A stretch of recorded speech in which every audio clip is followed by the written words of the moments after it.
Hey, what's up everyone? Welcome to a special episode of Merricks Garage. We're here in my garage.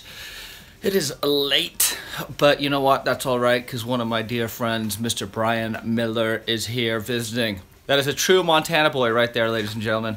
Anyway, Miller and I were college roommates, have done a ton of stupid stuff together, and he happens to be a professional videographer, producer, cinematographer, creative all-around genius.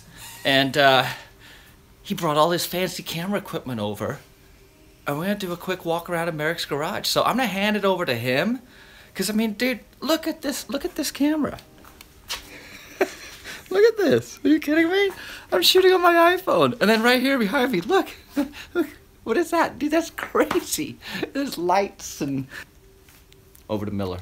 Well, as you know, James is a pretty interesting guy, so we're going to be hanging out in his garage tonight. He's going to show me some of the stuff that he has in his garage. I know that he's been working on a lot of trucks recently, and it's been a while since I've been up here to see him, so I'm super excited to see what he's got going on.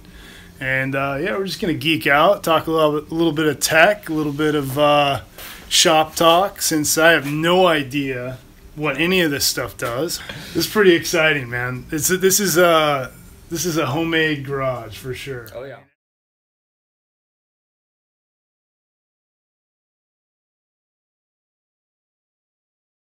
It's different. Anyway. What's different? Tell me what's different. Man, I'm so used to doing it, and I'm glad to record it, because this is kind of like, I'm a one-man show. Like, I film this stuff, I edit this stuff, I plan this. I ramble, as you guys can see right now, I ramble while I'm doing this, and I end up talking to myself and cutting out half of the crap I don't use, and yeah, it's weird to have someone. I mean, I love you, man, I'm glad you're here, but it's weird having someone, So tell me a little bit about the trucks you decided to work on. So there's been a couple of vehicles in my life that have really just resonated with me, and the square body, the K5 Blazer in particular, was the first one that I saw, and I was like, that truck right there. I don't know whether it was the Fall Guy, I grew up watching the Fall Guy, or what, but something clicked with me. I loved the utilitarian look. I loved the you know, the function over form. I loved the just everything about it. The fact that it had a big, you know, a big V8 in it. The frame was a carbon steel frame, it had solid axles, and then you could take the top off and it was convertible. A kid in high school, that was like the coolest truck in the world. It's awesome to see the appreciation for them just skyrocketing right now, with everyone just, they've become an icon. It's, we kind of feel, us in the square body community kind of feel like, what took you guys so long? So where are you right now? Like, what have you been working on? I've just been enjoying the truck. I mean, the truck was down for 8 months, and putting the link system in took a lot longer. So I've been loving driving the truck and taking trips and putting it through its paces, wheeling it, and up down to Big Bear and all that stuff. So coming up, I'm going to be doing the rear link. So I'm trying to decide on the timeline right now as to if I get a couple more trips in before I do that.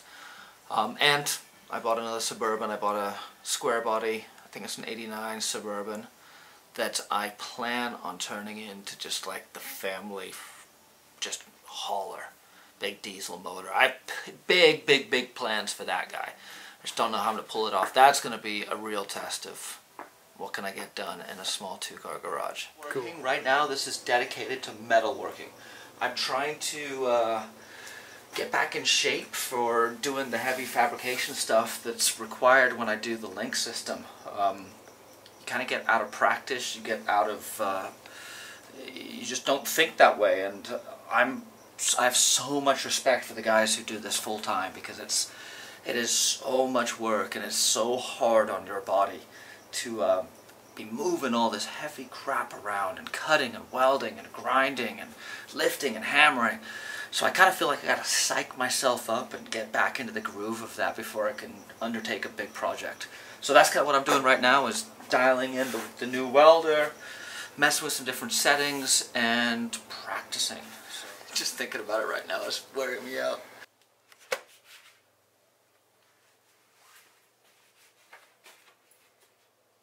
How long have you accumulated all this gear? I mean, this is going back what, 20 years? What are we talking about? Easy. I mean, that's the thing, dude. It's like, what's the thing? I never get rid of tools. Yeah, this wasn't bought and built in, you know, a year. This is, I mean, I look at some of these tools. I've had that toolbox back there, that Craftsman. I bought that when I was in high school. So that was the early 90s.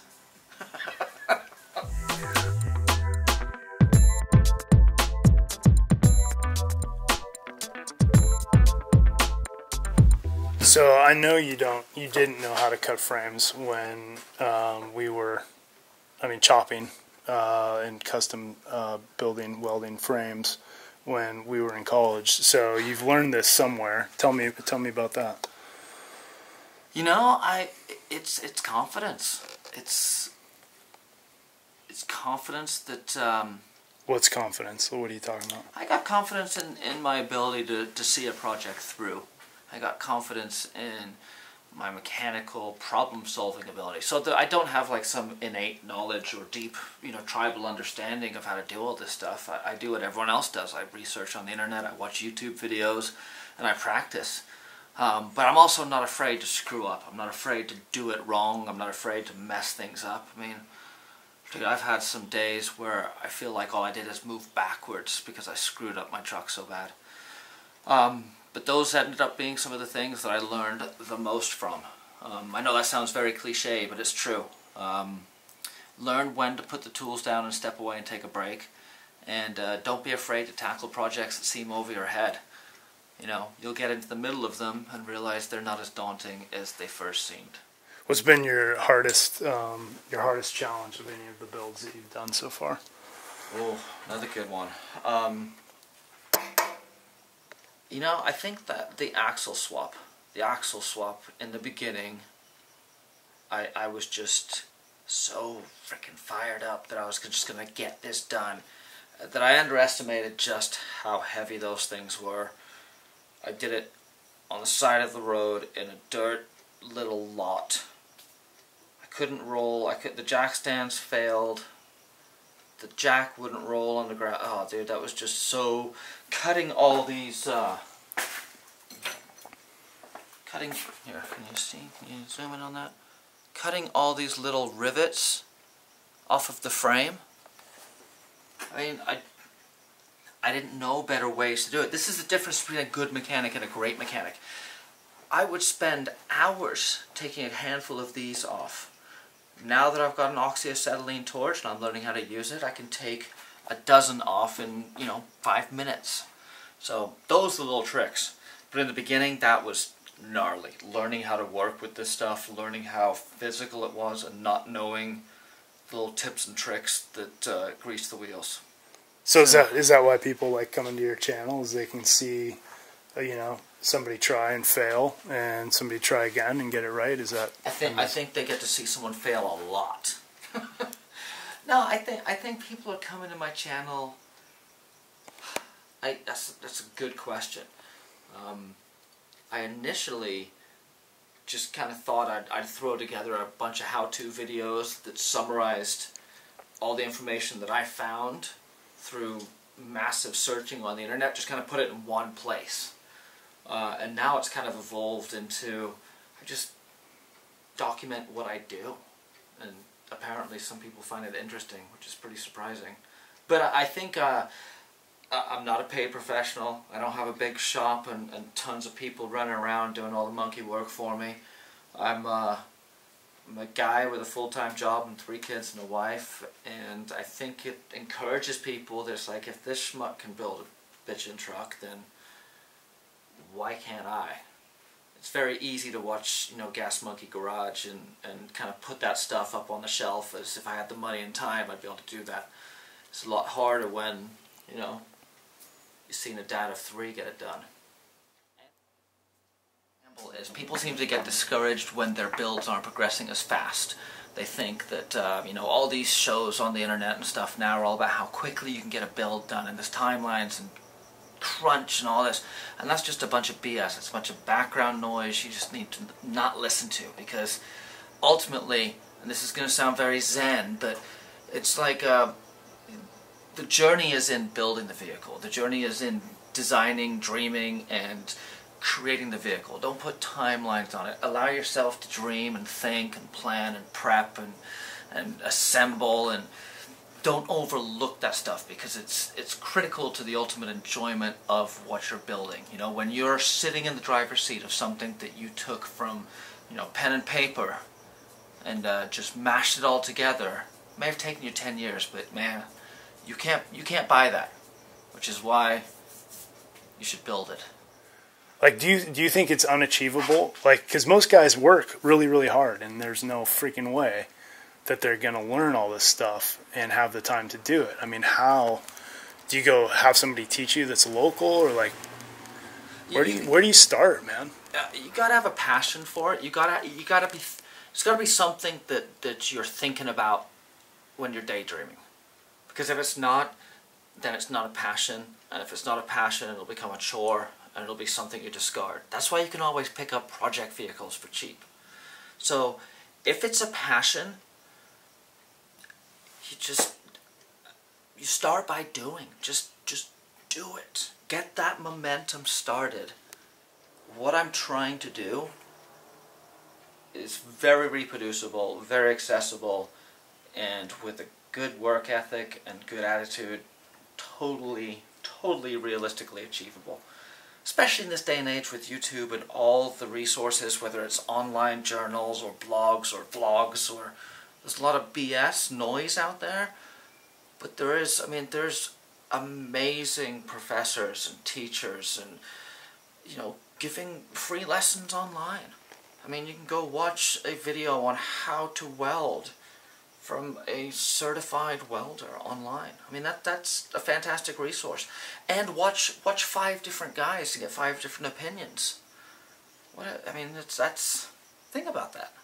Where do you think you are? Where do you think you are in your skill level compared to guys that do this professionally? Oh, I'm a neophyte, man. What do you mean by a neophyte? I have so much to learn. I'll tell you what makes the difference between... That's a great question. Here's the thing. You have to recognize that any project you do, no matter how simple it appears, it's never going to go as smoothly as you think. It's going to have hiccups. It's going to have challenges. It's going to have little things along the way that you got to problem solve and work through. Becoming a good mechanic is just learning through repeated exposure how to progress through all these little challenges, so that these little challenges don't bog you down anymore. You just blow right through them. So I have so much to learn about how to, you know, do this properly. I mean, let's take welding for example. I can weld. I can make 2 pieces melt together and make them decently strong. But there's a difference between what I'm doing and what a welder can do in terms of, you know, speed, in terms of aesthetics, in terms of, you know, strength, in terms of just beauty. I mean, they can make something that looks beautiful, and mine looks like, you know, it was done by an amateur. You're not laying dimes? I'm not laying dimes, no. I'm spraying toothpaste. So, no, I have, man, most mechanics have forgotten more than I know. So, put it that way.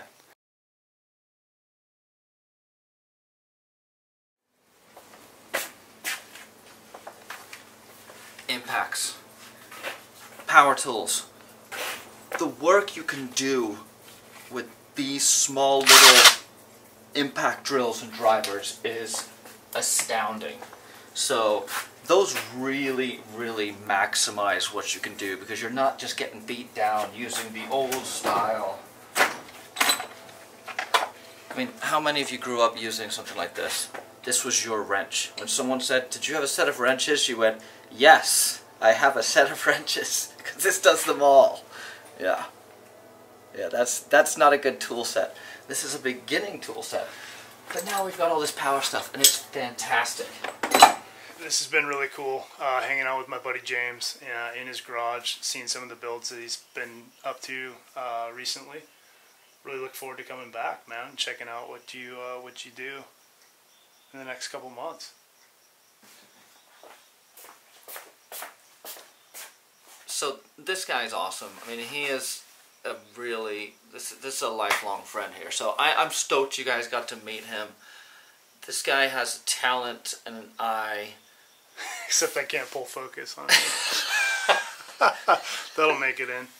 There we go. Oh, that's gonna be in the. I'm a pro. That's gonna be in the credits. No. But dude, having a buddy come on side, having a buddy come alongside and dude, shoot stuff together. This is freaking epic, dude. Bro, it's 12:20 at night. I gotta be up at 5 in the morning, drive back to LA, and shoot a bunch of artists. Hey, but we gotta do what we gotta do. Yeah. But James is an artist in his own right, man. This has been really fun. This is crazy. I love it. All right. Peace. We're out.